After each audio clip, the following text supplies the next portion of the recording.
L'affaire Thomas Sankara. Il avait été assassiné en 1987. Thomas Sankara, qui était le père de la révolution burkinabé. Son corps, avec celui de 12 de ses compagnons, avait été exhumé en mai 2015 pour une autopsie.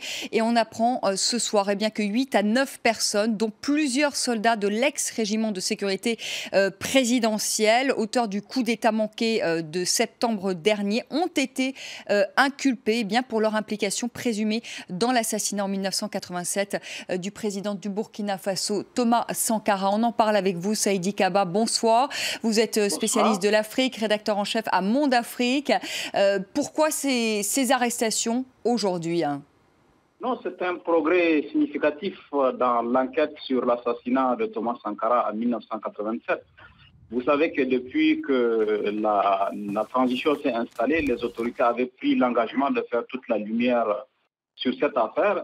Le juge a procédé à l'exhumation du corps de Thomas Sankara et il a entendu un certain nombre de personnes qui peuvent avoir été impliquées dans l'assassinat de Thomas Sankara. Donc il n'est pas surprenant aujourd'hui que le juge procède à ces inculpations-là, parce que jusqu'ici, c'est l'existence du régime de sécurité présidentielle, le RSP, qui vient d'être dissous, qui a fait obstruction à l'évolution de cette enquête. À partir du moment où le RSP a disparu, donc l'enquête peut progresser de façon significative et on n'est pas surpris aujourd'hui qu'on en arrive à ce nombre d'inculpations dont vous avez fait cas à l'antenne.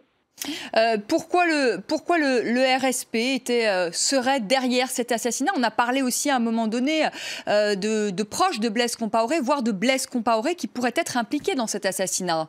Mais justement, il n'y a pas de différence entre le RSP et Blaise Compaoré. Le RSP, le régiment de sécurité présidentielle, est une unité qui a été créée par le président Blaise Compaoré avec ses fidèles, ceux qui étaient à ses côtés au moment où le capitaine Thomas Sankara a été assassiné. L'assassinat de Thomas Sankara est l'œuvre de Blaise Compaoré et de ses partisans. Et ce sont ces partisans-là qui, par la suite, ont créé le régiment de sécurité présidentielle. Il n'y a aucune différence entre le RSP et Blaise Compaoré. Et il est possible que celui qui est le cerveau du coup d'État du 17 septembre, à savoir le général Gilbert Diendéré, ait été associé à ce meurtre. On pense même que c'est lui qui a conduit l'opération qui a abouti à la mort de Thomas Sankara en 1987. La justice qui pourra aller jusqu'à Blaise Compaoré? Ah oui, de mon point de vue, il n'est pas exclu que la justice veille savoir quelle est la responsabilité du président Compaoré, parce qu'il a été le bénéficiaire. C'est lui qui a pris le pouvoir en 1987 lorsque Thomas Sankara a été assassiné. Donc il est important qu'il dise ce qu'il sait de cette affaire. Et aujourd'hui, la difficulté, c'est simplement son extradition, puisque, comme vous savez, le président Blaise Compaoré s'est réfugié en Côte d'Ivoire. Est-ce que la Côte d'Ivoire voudra l'extrader si la justice venait à vouloir lui demander de compte? Ça, c'est la grande question. Une dernière question, Saïdi Kaba, rapidement. C'est important aujourd'hui pour le Burkina Faso, qui est en pleine transition démocratique, de lever cette part d'ombre de son histoire et de connaître la vérité sur la mort de Thomas Sankara?